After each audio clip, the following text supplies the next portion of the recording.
morning for Brazilians and good afternoon for someone in London, everybody in London.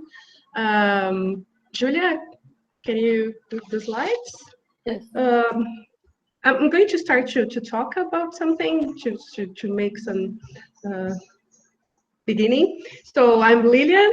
It's an honor and a pleasure to talk about our Brazilian project in our project in UK. We work with Johannes and Michael and Stephanie in this project. That is the seminar in London. So thank you, Open Discourse Seminar Group. And I'd like to thank you, the Enciclopédia group as well, for making this happen to everybody, okay? Thank you, so Johannes, Michael, Stephanie, and Julio, who is part of the team, the two teams as well, on behalf of our whole team in Brazil. So we are here in 4 of them, but we are much more.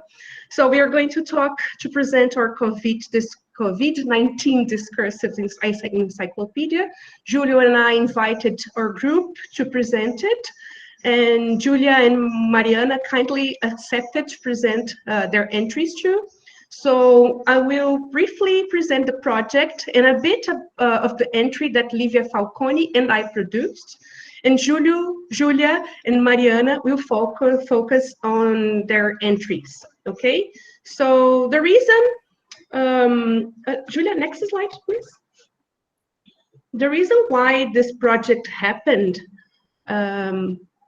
Julia, sorry, did you put on the next slide? Yes. Thank you. The reason why this project happened was the urge to talk about the terms, the concepts and expressions that emerged during pandemic and how they massively circulated in the media. Platform Formasus, which is the one you were seeing in the screen from Federal University of São Carlos, was conceived to be a website of scientific divulgation.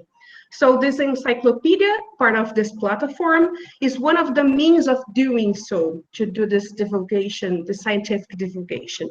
Our intention is to write our entries in an accessible way, but also to contribute critically, bringing discursive studies to understand them. Besides that, to show how COVID-19 is signified or re-signified by different social actors. In the process of constitution of meanings, certain ideological marks are highlighted, and what we intend is to demonstrate a little bit about this dispute around the meanings of each one of the entries. To understand this meaning clashes, it's necessary to have a more critical look about this discursive war the pandemic has become. So here I'm quoting our advisor, our supervisor, Professor Baronas. For this happen, we met online every Friday from since May, I don't remember, to discuss how we would do this, what terms we would write about it first, where we would collect the data, how we could make this accessible to readers, very heterogeneous public, etc. So this project has been dialogic and collaborative work. Okay, next, Julia. We are writing, Julia, next. I already put the third slide. It didn't change for you? With the entries and the images? No, now we're seeing the second slide, not the third. So I'm going to talk and then I'll tell you when it works, okay? So we are writing the entries in pairs, and after we finished, we send our entry to another pair to read, who gives us a feedback about it, and then we discuss it with the whole group. Initially, 10 entries that circulated in different discursive genres in the media and in Brazilian social networks were selected. Now we have already around 14 entries, if I'm not wrong. The definition of most of these entries is based on a linguistic description, can be morphological, syntactic, semantic, and pragmatic. Now changed, thank you. And a discursive analysis that highlights the controversies and disputes around their meanings. Since last month, weekly on Fridays, the entries are being published in the platform you're seeing. So this was the 6 that were published already, after being reviewed, of course. And next Tuesday, we discuss a bit more about in a live. Until now, we have published 6. And tomorrow, Julia and Tamiris will discuss their entry alive, because their entry was the last one which was published. So we are producing 2 genres to talk about it, talk about this. One is in the platform, and the other one is in the live to discuss and to make more available and nice to talk about. So next slide, please, Julia. The next one is about the entries we are working on since May. So the first one was stay at home, and then new normal, to test positive, to death, to flatten the curve, frontline, clerking, pandemic / COVID-19, quarantine, lockdown, social distancing, vaccine, herd immunity, and fake news. How we can see is interesting because like Julio and I were in UK, and all these topics were available. We could see this as well in UK. Of course, it's different in Brazil, it's different in UK, and how you can see when we do this analysis during this presentation, but this is it. This is the entries, but we have more things that showed up, so this is the ones we're going to produce until the end of this year. Okay, so next slide. To finish, to introduce the project, here is our team. We are in 21 members now, coordinated by Professor Fernanda Castelano and Professor Roberto Baronas. We are from different institutions, how you can see, from different areas of knowledge, and in different levels, since undergraduated, graduated, postgraduate students, and professors. Julio, oh, sorry. So I'm going to present the team: Carlos Molina, Emely Santos, Fernando Gibin, Gleice Alcântara, Josemara Cardoso, Júlia Costa with us, Júlio Santos with us, Lafayette Melo, Lauro Damasceno, Lilian Carvalho, it's me, Lívia Falcone, Marco Ruiz, Mariana Rosa, Mariana Silva, Paula Mestre, Paula Dal'Evedove, Renata Carreon, Robert Gomes, Sidney dos Santos, Tamiris Conte, e Terezinha Almeida. All of them are from different areas and levels of study. So for now, I don't know, Julio and Julia and Mari, do you have anything to add about the project? Can I continue? Yeah? Okay, so now just a brief presentation about the entry that Liv and I developed. Next slide, Julia, please. The entry is testar positivo, to test positive, and I'm here to representing her as well. So it's not only my work, okay? So testar positivo is one of the ways to say that someone has COVID-19, but according to our searches, it is much more than more used than others. Over 40% of the results in news media were testar positivo, usually followed by para COVID-19, so for COVID-19. But it's not adequate to the standard norm of Portuguese. That's why we choose this entry, to try to understand why, where it comes from, and how it circulates. We found that testar positivo was used before in order to refer to the results of doping tests or HIV tests, but now during pandemic, the use was massive. Next slide, Julia. So positive is a predicative over the subject. So positivo is related to him, right? So ele. And I put the other example as condições, the conditions, eram positivas. So it agrees with number and gender. So that is the purpose of the word positiva, right? In Portuguese, the verb to test demands an object. So, for example, I tested this computer and it's not working, for example. So I don't use test positive, but we use test something, okay? So when we translate to Portuguese, we would say this, someone is positive for COVID. She did the test and it was positive. This is one way to say this. So to test positive has been used in Portuguese by literal translation from English. Next slide, please. Just to let you know, this happened in other languages too, how we can see in Spanish and French as well. Okay, this was the examples we put in the paper, in the entry. Okay, it's not usual in these languages too to test positive, but they use even in the pandemic, okay? But they use in the other example I gave you before. Next slide. Just to conclude, because I have less time than everybody because I have to present. So most of the results refers to athletes, politicians, and artists. So known people. The first one is Vinicius Popó. He's a soccer player. So he tests positive for COVID and he can train for the club. Okay, this is a translation of the first one. The other one, General Heleno, he's a politician, test positive for coronavirus. And the last one is a presenter in Brazil, I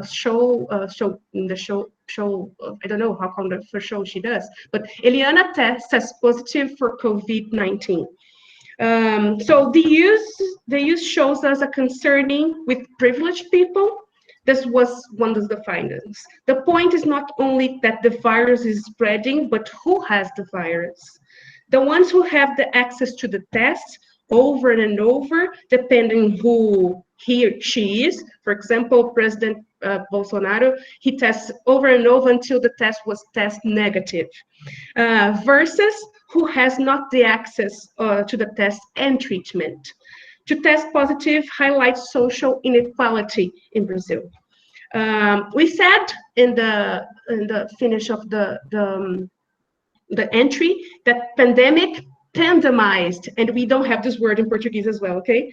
This term. Before it was only related to specific groups, athletes, because of the doping, HIV positive, but now everybody can have this disease. For most people, made invisible to be tested is very difficult, which contributes to keep their invisibility. However, in pandemic, it should be more important to know and publicized, right? How many tested positive, not who tested positive. Okay, so thank you. This is my part, and now Mariana is going to talk to you. Okay, we're going to change here. Just a second. Thank you, Lilian. Well, my name is Mariana. I'm a PhD student from University of São Carlos. And I was in Spain this year, just came back to Brazil. I was doing, how can I say that? I stayed of practically a year in Spain with Teun Van Dijk. And so sometimes I mix a little bit Spanish when I am saying, but hope not. Well, I worked with the term, the entries, pandemic and COVID with Lafayette Batista Melo, which is he is a professor of the Federal Institute of Paraíba. It's a very far away place from us. Next slide, Lilian, please.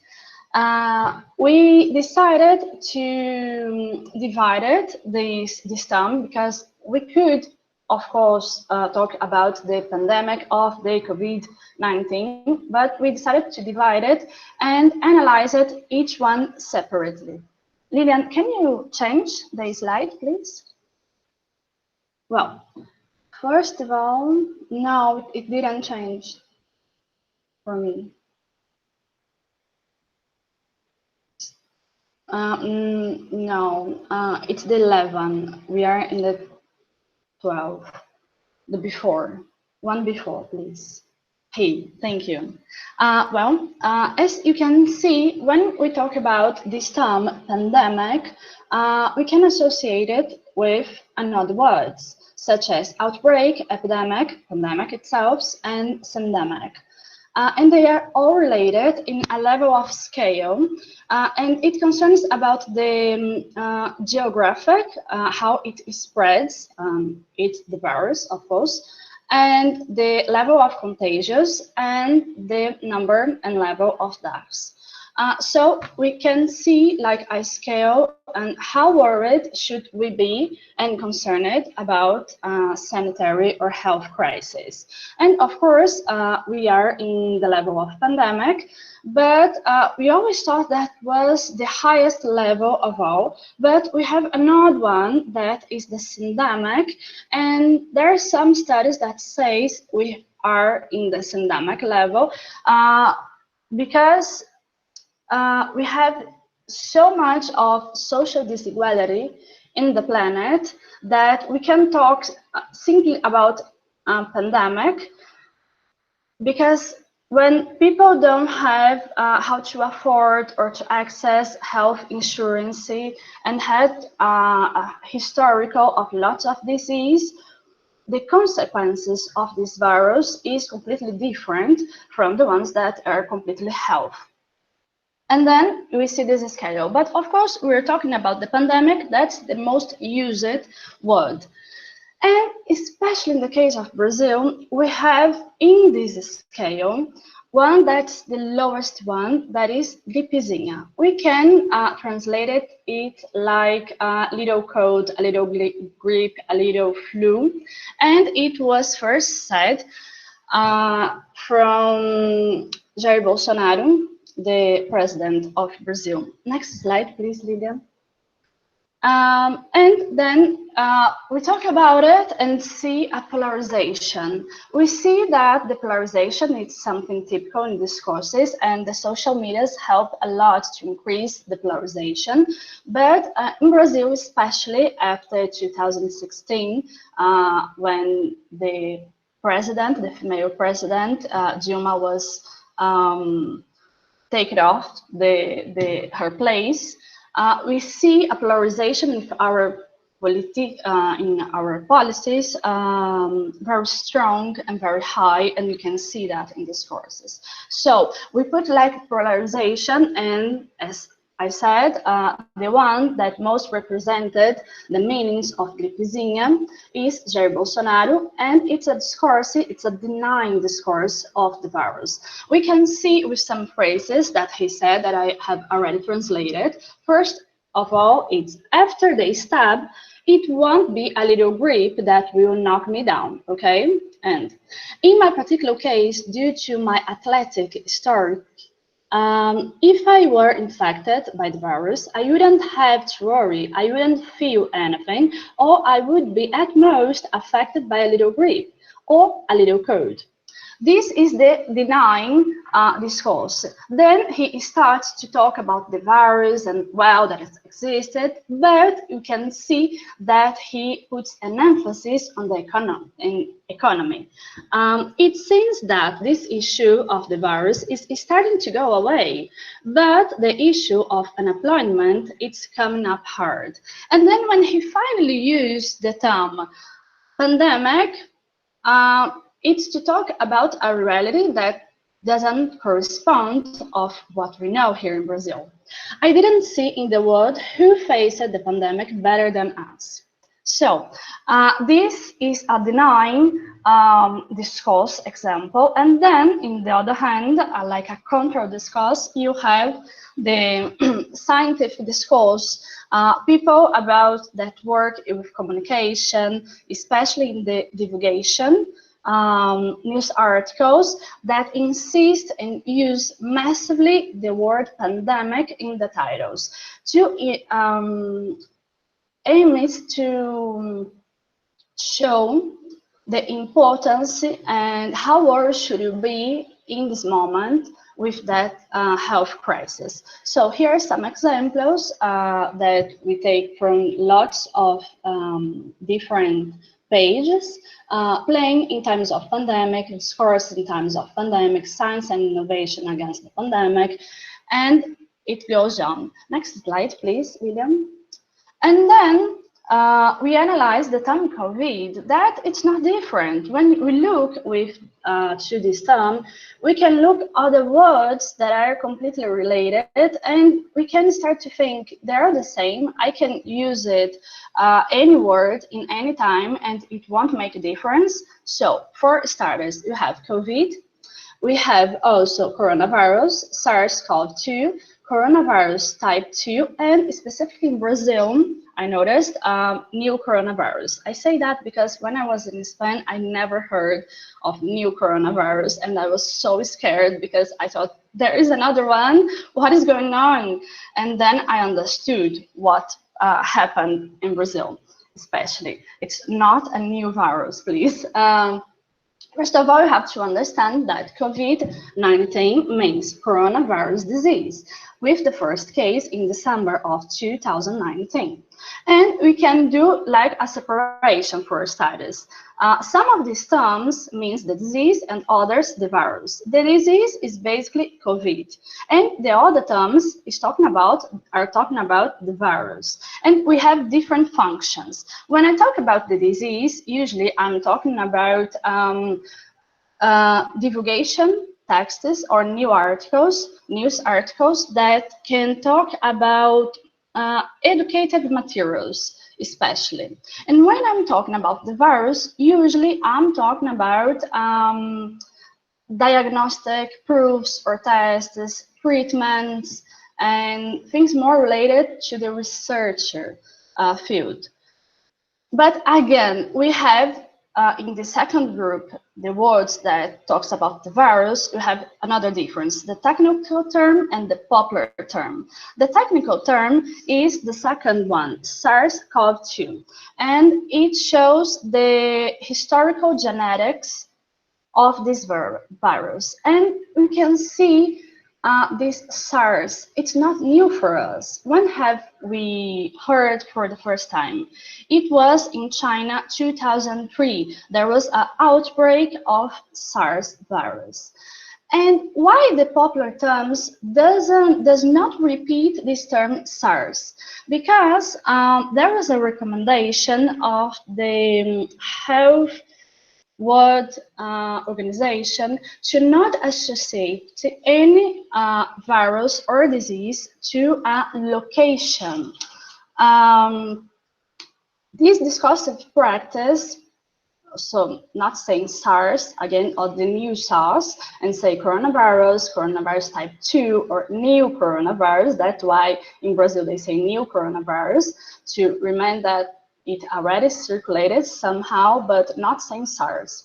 This discursive practice aims to not stigmatize a region or its population, avoiding the reinforcement of ethnic prejudice, which in the end can encourage xenophobic practices and the hate crimes, in addition to be able to result in interference in diplomatic relationships between nations. But we have a pejorative term, that is China's virus. And these issues, of course, deepens when the not re-elected president of the United States, Donald Trump, For example, insist in his speech on using the term Chinese virus. Next slide, Lilian, please, and I'm concluding. And here we can show what can happen, and that image is just to illustrate, not to reinforce it. The great problem with these discursive practices, to say Chinese virus, is that associated with an excessive war vocabulary, about what Julia is going to talk right now. It can easily provoke in the population and in politicians a metonymic effect when one takes the part for the whole, with harmful consequences. In this sense, the fight against the coronavirus or the fight against the Chinese virus can turn, because of the metonymic effects, may suggest or slide into the fight against China, shifting practice from public health policies to practice of diplomatic rupture or conflict between nations. Well, now the words with Julia.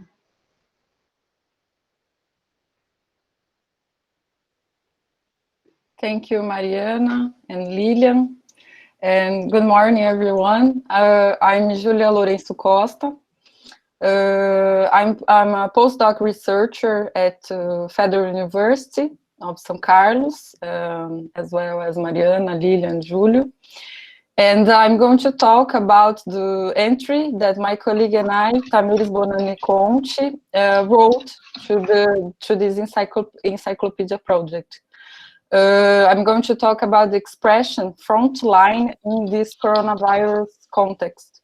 I would like to thank Lilian and Julio for proposing to the group for us to be here today. And I think it's an important moment for us to discuss this project. And I would like to thank to the DiscourseNet Seminar for opening this dialogue with us. So I apologize, I'm going to kind of read a text to be able to talk on time and also to don't have many language problems. So the term I'm going to present is frontline. And frontline is a term that has been used a lot in the context of COVID-19 pandemic. Not only Brazil, but worldwide, to designate the professionals who are ahead in the fight against the new coronavirus. In other words, the front line is made up of people who are in the most direct, most constant, and most intense contact with the virus, and therefore have a higher risk of infection due to the very role they play in society. It is important to underline that the front line is also a term that derives from the armed forces and is defined in this context, and I quote, as a combat space control measure that designates the friendly or enemy forces ahead, presented in the combat zone during an armed conflict or war. So based in this spatial perception, the term frontline marks the scale of proximity between two groups, the ally in one hand and the enemy in the other hand. So the front line is then the maximum degree of this approximation between them. Those who are on the front line of a dispute, of a combat, a confrontation, are the ones who establish the closest contact with the enemy. Here in this context, the virus. Since March 2020, when the pandemic in the world was declared by the World Health Organization, the analogy of the confrontation against the coronavirus was established immediately, and the virus became the enemy to be fought and the front line, the soldiers of this war. When we talk about front line in this pandemic context, health professionals are usually exalted, especially doctors, nurses, work in the urgency and emergencies of hospitals. Commonly portrayed in the media with images in which they appear with caps, goggles, face shields, masks, masks, long sleeves, and procedural gloves. A fact that does not even match with Brazilian reality in these hospitals. So to make an example, I brought an image that, Lilian, can you, next slide, please? Yes. If we search for frontline plus COVID-19 in Google, here we have an example in Portuguese, we see this kind of pictures. Always doctors, very well equipped, I don't know how to say in English, well, with gloves and everything, with the goggles and all the equipment that works in this environmental of the hospital. And next slide, please, Lilian. I brought some headlines that we can see this term, this expression, frontline working, not only in Brazilian context, but also here we have in English, in Washington Post, and then Lilian, next slide, please. Yes, here in Correio Brasiliense, a Brazilian journal, another image from the health professionals reinforcing the frontline against pandemic. Next slide, please. Then we have here Le Monde, also portrayed here in an artistic way of these doctors and nurses. And next slide, please. And then in Spanish, here in El País, we have also the doctors in the emergencies and urgencies. So the front line is usually portrayed by these professionals and this group of professionals. So, however, in this scenario, not only this group of professionals, are closer to the enemy virus, there are also several other essential sectors, such as, for example, other hospitals employees who work in the transport of patients, in the cleaning sector, administration, security, laundry, and so on. Also in the front line, we have the workers in the garbage collections, those from markets and pharmacies, among others, who are made invisible and placed in second place in this fight, if we continue in the analogy with this war, as they are rarely mentioned in the mainstream media as belonging to the front line. It is also necessary to emphasize that science and technology professionals who are working intensively on what is the most effective way of combating this enemy, that is in the research for the development of a vaccine. Sorry, I don't know how to say, I told in French, I think, but okay, of a vaccine against the virus. Also, they are repeatedly cited in the media as belonging to the front line. This fact proves that the front line against coronavirus is defined by a spatial perception of the most direct contact with the risk of contamination, despite the essential work of scientists who are in their laboratories in another type of constant confrontation. In addition, communication professionals also play a fundamental role in the dissemination of scientifically based information about coronavirus, preventing the spread of fake news and consequently contributing to the preservation of the population's health and well-being. The front line, after all, is diverse and could not be defined by a specific group or of professionals.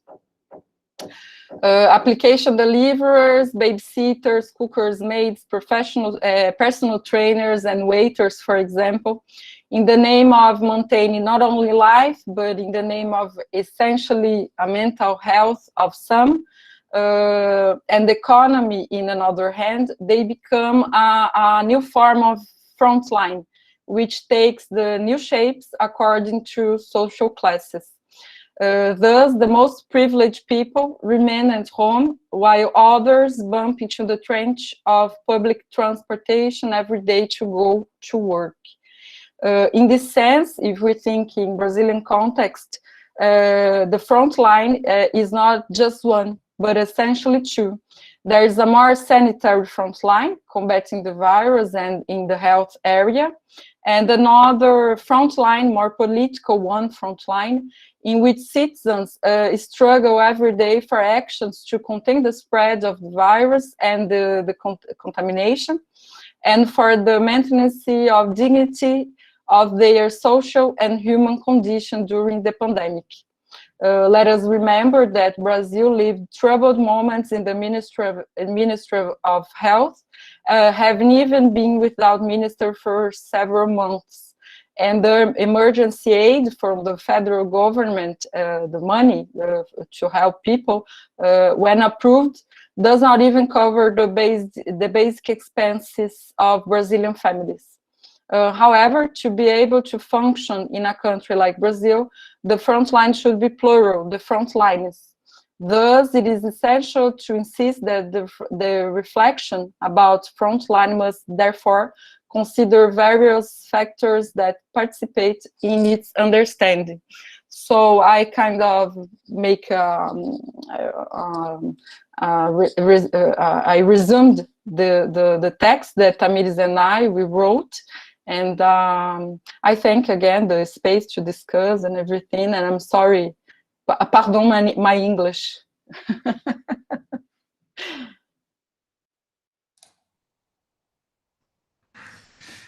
And hi, everybody.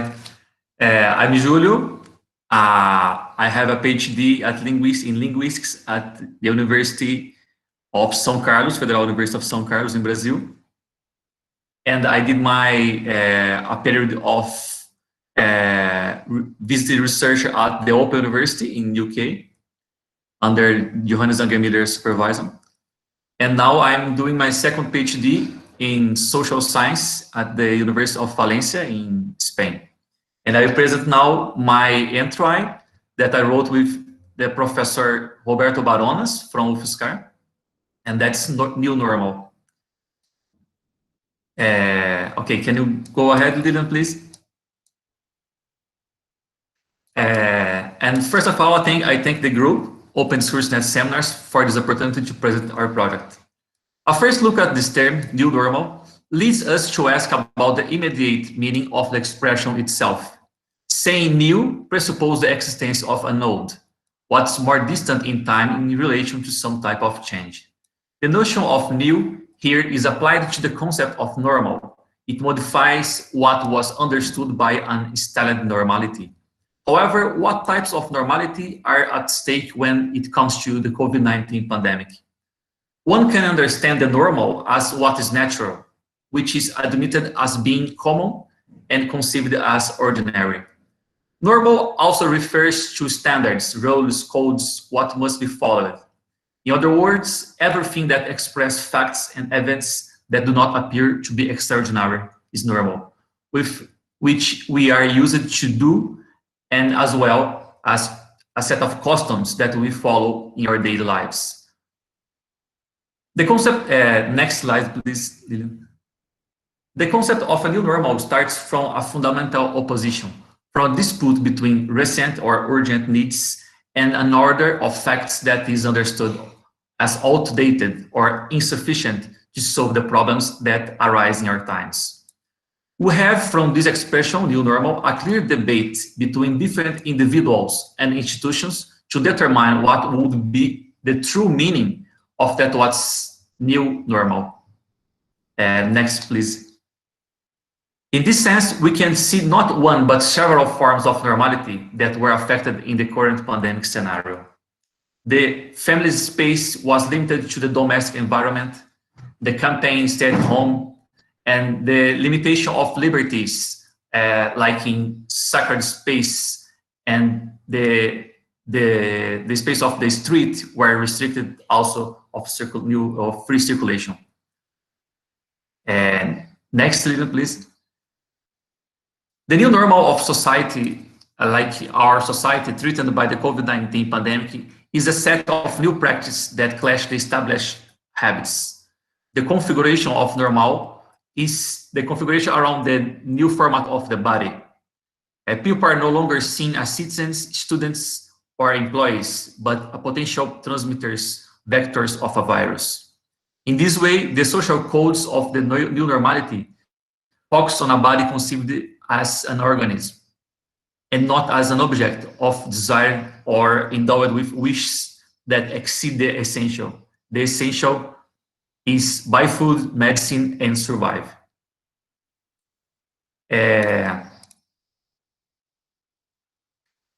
For the creation of this new standard of human being, identified by the limits of the body, strict government measures were necessary.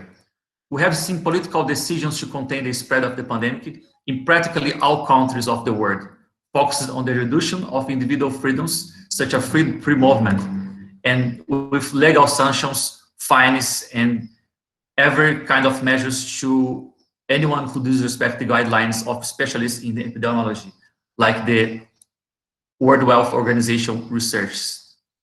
Thus, the crisis generated by the COVID-19 required a revision of the legal order, including breaking basic guarantees, such as the right to come and go. The birth of the new imposed the sacrifice of the individual in the name of an idea of collectivity. So, for the implementation of a new normal, it's necessary to speak all the time about the new normality, to create it symbolically, to produce a perception of change, of acceptance of the plans necessary to achieve the great good that's synthesized in the overcoming the pandemic. Next, please, Lydia. Thus, with the excessive amount of information about the pandemic, with data on its evolution, numbers of deaths, the number of people infected, trends in curves, and statistical variable, the population is unable to understand the course of events. We feel unable to understand reality, or rather, we have no means of apprehending it as its speed, and the new present itself as something inevitable, unquestionable, and that's already naturalized. For this, the new normal needs a specific group of individuals in society that are authorized to interpret the epidemiological crisis and tell the steps that must be followed.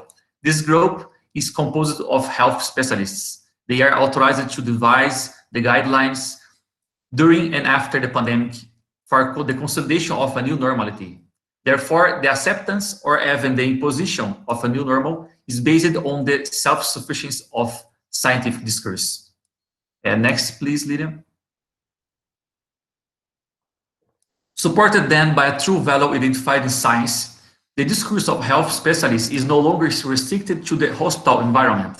In the new normal, these specialists say not only how to prevent or cure disease, but how to live in society and the forms of death, affecting funerals and restriction to wakes. And next, please, William. The new normal society still faces a temporal uncertainty. There are no predictions about the end of the pandemic context, although in some places there is a control over the number of new cases and deaths. There are second waves, and in dozens of countries, contamination only increases. Therefore, it's worth to ask, is the idea of new normality an adaptation to a perennial pandemic situation? Is it possible to predict a post-pandemic situation in which this new normal would stabilize? Next, please, Lydia. These doubts lead us to question whether the transformation of material aspects of life, such as the new ways of working, is something that came to stay. The forms of teleworking are growing, and we have the impression that everything can be done remotely through application or cyber environments, since this promotes the physical distance necessary to contain the coronavirus. On the other hand, the exploitation of jobs in generally precarious situation is intensified, such as the delivery of various products, and those who must work in person on the front line remain exposed to contamination. Next, Lilian.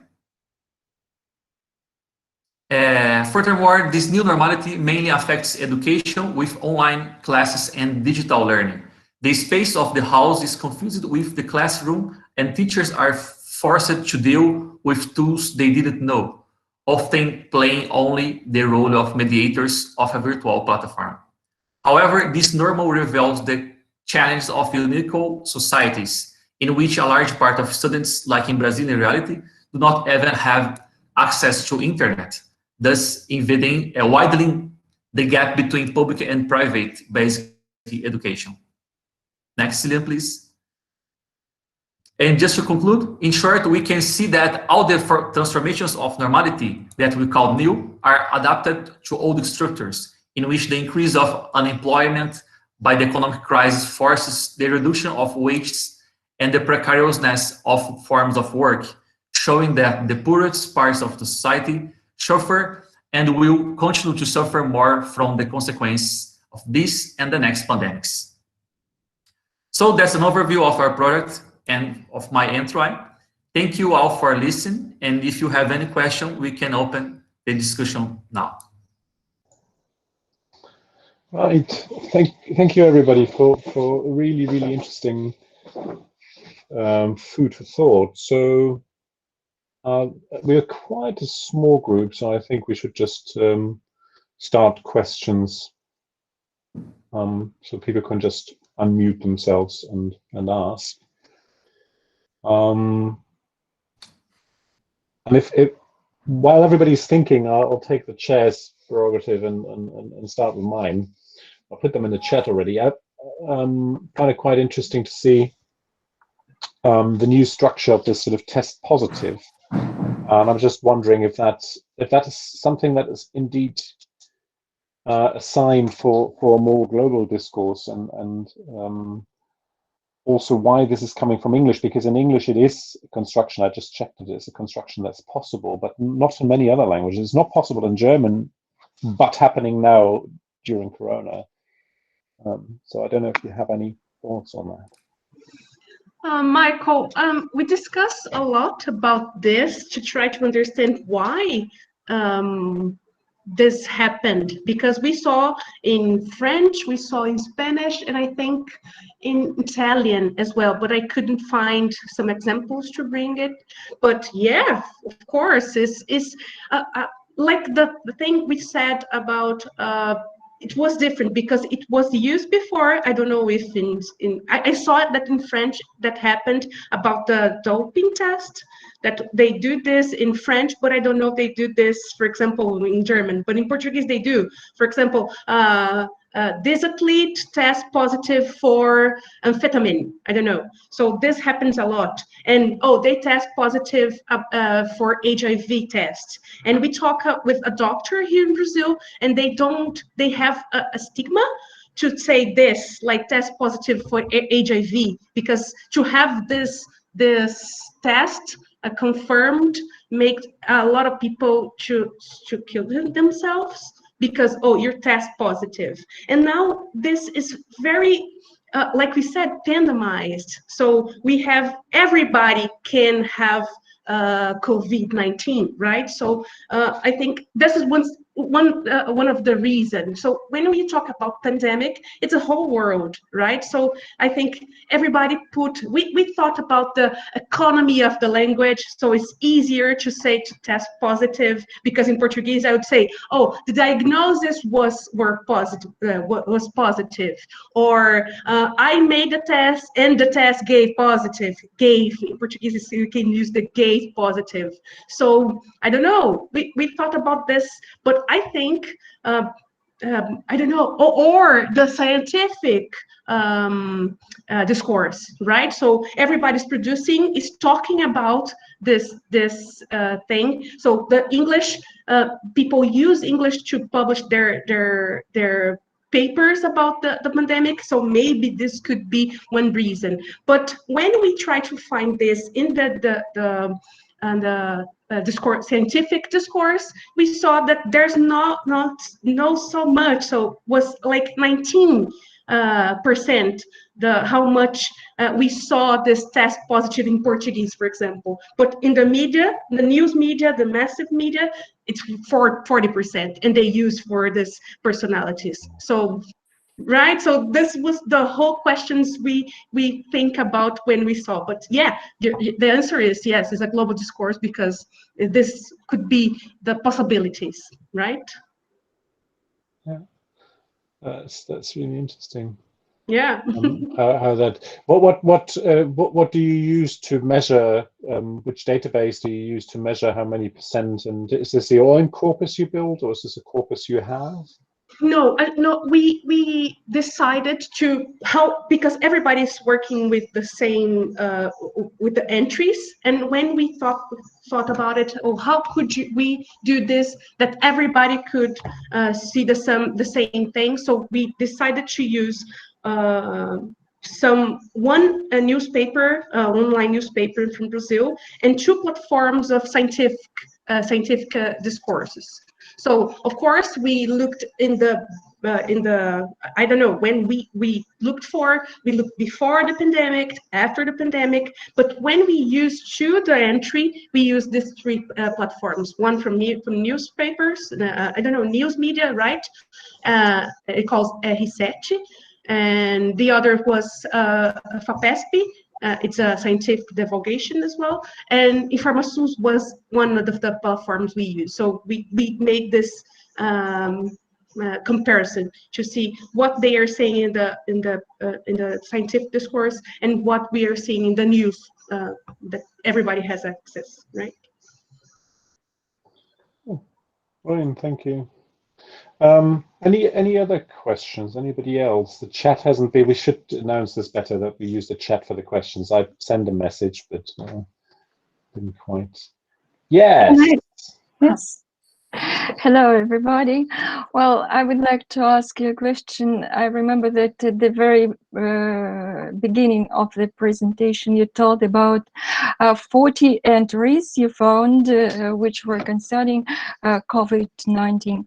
But when I looked through the list of those lexical units, I saw that there were some ordinary words and word combinations which can hardly be considered to be some stylistically marked lexeme. They are ordinary and they do not maybe function in the speech like some lexeme which has already transformed their lexical meaning.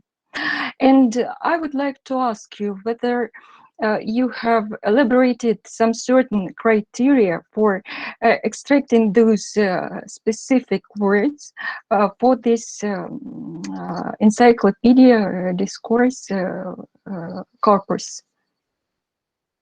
Do you have any certain criteria for those words? Maybe lexical transformation or some unusual functioning in the speech or something like that. Thank you. Does anybody want to answer? Well, I can, if you. Well, thank you for your question. Well, that was the beginning of our work. I believe we took, I don't know, the whole month to get to those words. First of all, we did like a brainstorm, like the impressions that all of us had. We are a large group, like we're about 20 people, more or less. And when the pandemic started, in the news and in the social medias, it appears that that was the only subject. And so we heard a lot of things. And then there was this brainstorm. And with this brainstorm, we did some discussions, because some of them were very specific from Brazil, and some of them were more politicians' discourses or words or terms. So we discussed a little bit, because our purpose is to do divulgation, science divulgation that is different for science dissemination. I don't know if in Europe and UK it's like that, but it's different the way that we write. We write for this project to inform and to discuss, discursively, of course, but for people that not necessarily study that. So we want words that people are using, and words and terms and entries that were confusing and were mostly seen. And then after we discussed a little bit of our impressions, we took, I believe it was a group of more or less 15 groups of entries, and we put in the Google Trends. We start to do some metrics of this use to know how often it was used in the world, in Brazil, and we start to select it. So at the end, we were apparently with 10 entries, but the pandemic is going on, and words and terms are, some start not to circulate that much, and other ones get so strong. And then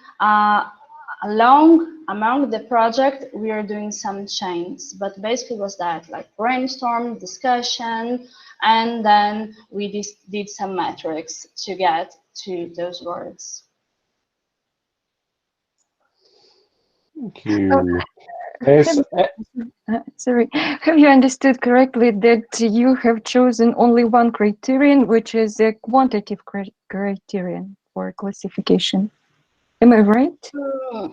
No, I don't believe so. To get in the end, yes, use that, the quantitative criteria, but to put in the metrics those terms, we did ideological discursive discussion among the group with us. So we press-selected some terms to then put in the metric. Usually we do backwards, no?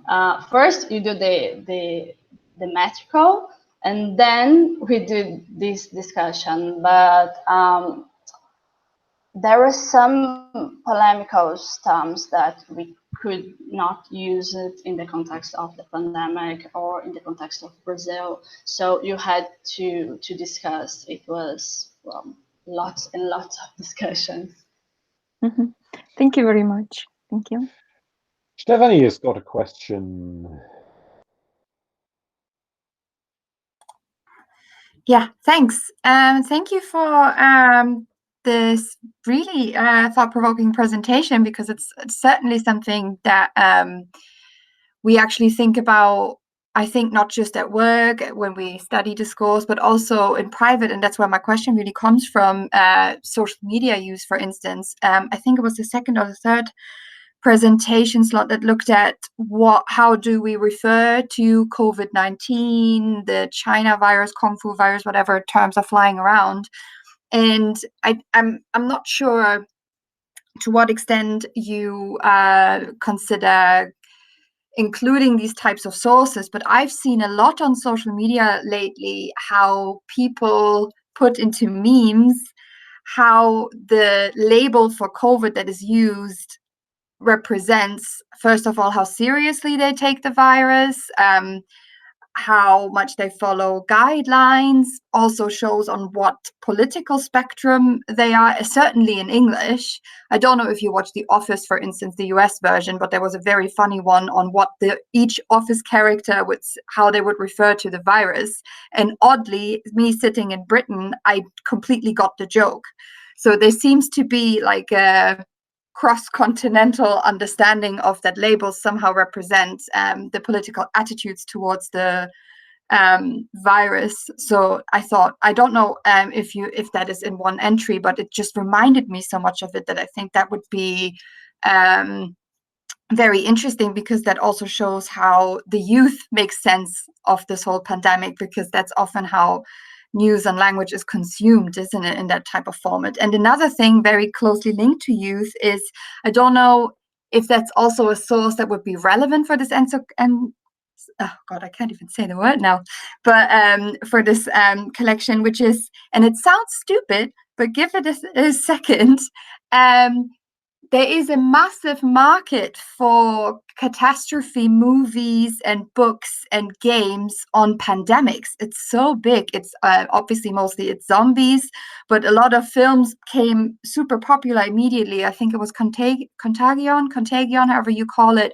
So it was Gwyneth Paltrow. I don't know, but it would be interesting to see how much actually that fictional language influences how we talk about it, because most people immediately think about quarantine, and especially in, I guess, the millennials and Generation Y, or however you refer to them, they probably immediately have this connection to like zombie movies and series and books. And it would be interesting to see how actually that type of would probably be a bottom-up approach, how this type of media has an impact on how we talk about this really real scientific phenomenon, as opposed to probably the more official scientific discourse, or to what extent that would get informed by it. That's just what came to mind for me. So the question is probably, have you thought of this? And if so, how had that an impact on different entries, maybe? Sorry, that was very convoluted, but... Can I say something? Stephanie, I think when we did this, decided to use these 3 websites, actually to answer your question about the meme and the things, we did this, I don't know, next month, Mariana, Julia, and another group, we did this because I was in UK, Mari was in Spain, Julia in Brazil, so and there was another from Germany, and we talk about how the government are dealing with the pandemic and bring a meme to talk about it. So yeah, it's interesting. So maybe this could be for the paper, but not for the entry, because we thought about to bring actually most of the time to think, oh, let's give some quality information and a critical information to people, to show that there's some things that are fake news and they're talking about this. But yeah, it's very, very interesting to bring these memes and the critical and the social media. But for the entries, we decide not to bring it, but I don't know. We intend, everybody, I think, to write this as a paper, and we can bring these memes. But what's very interesting to do this when we did this live. Unfortunately, it's in Portuguese, so sorry. But I want to record this in English because I want to show to my landlady that I live there in UK. So maybe if you want to see it, I can show you. Yes, and there's an interesting question, Stephanie, because, for example, the image that I showed, that flag, it's a drawing, it was very polemical, and I opened it for the discussion to the group, and we are taking a lot of time discussion. Well, that's we'll go to the entry on our web page, or it's not going to. The problem with the memeing, even though it's really interesting and they're all so political, is that sometimes with this type of text that we were writing to the whole population and to help to give some information, security information, and bring discussions of discursive, but not be that theoretical. The thing is that we know how people behave in this kind of text, and if there's an image, sometimes the person goes and see the image and doesn't have this time, or doesn't reflect that much on the text. So we are talking about it, and you say, well, sometimes images here can reinforce something completely opposite that we intend to bring as the discussion. So for this project specific, we decided not to, but as Lilian said, in other projects, because it goes on and on, we are trying to bring it, but then in academic level, academic discussions, because you can see we can put more criticism and people are more used to that. But that one, that's for the whole population, we decided not to. And the ones about the movies, it's brilliant. I have some friends that are doing that, especially in the University of Buenos Aires. They love movies and they see how we take those vocabularies from the movies and import to the vocabulary of pandemic. But here for us, we are more interested about the scientific discourses that is incorporated in our daily and quotidian speech and how problematic that can be. Thank you. Yeah, I think with my question, I was really going more about long-term. Might be interesting to see to what extent the scientific language use could actually have an impact by how the majority of the population makes sense of these terms and uses them. But yeah, thank you. Can I say something quickly? I think it's important to say that when we were collecting the texts we were going to analyze, we thought about considering social networks like Facebook and everything, and especially hashtags and memes and so on. But when we thought about it, we said no, it's a lot for the encyclopedia, and that's what you said now. I think for another project, for enlarging this project, we can think about it, but surely I think especially social networks have a special role in this pandemic context, and we need to think about it. Thank you. Are there any other questions around in the virtual room? I posted some things on the chat. I think you can have a look at them afterwards. We are already over our time. So shall we bring it to the close here then? Lilian, is that all right? Yeah, good. So I'd say thank you very much to our speakers to give us some input for thinking. If you haven't seen the chat, there's also the Encyclopedia website is in the chat. Julia kindly posted it. And we are probably are we going to put this video on the YouTube channel for DiscourseNet? Yes, I can do that. Brilliant, to rehear it. And we are hoping to have the next seminar on, I can't find my diary now. I think it's the 7th of December. In December. So watch this space on the DiscourseNet website. We'll publish it there when we're ready. Okay. Thank you very much, everybody. Good to see you. And see you. Thank you, everybody. Stay safe and sane. Bye. Have a good week. Bye. Bye.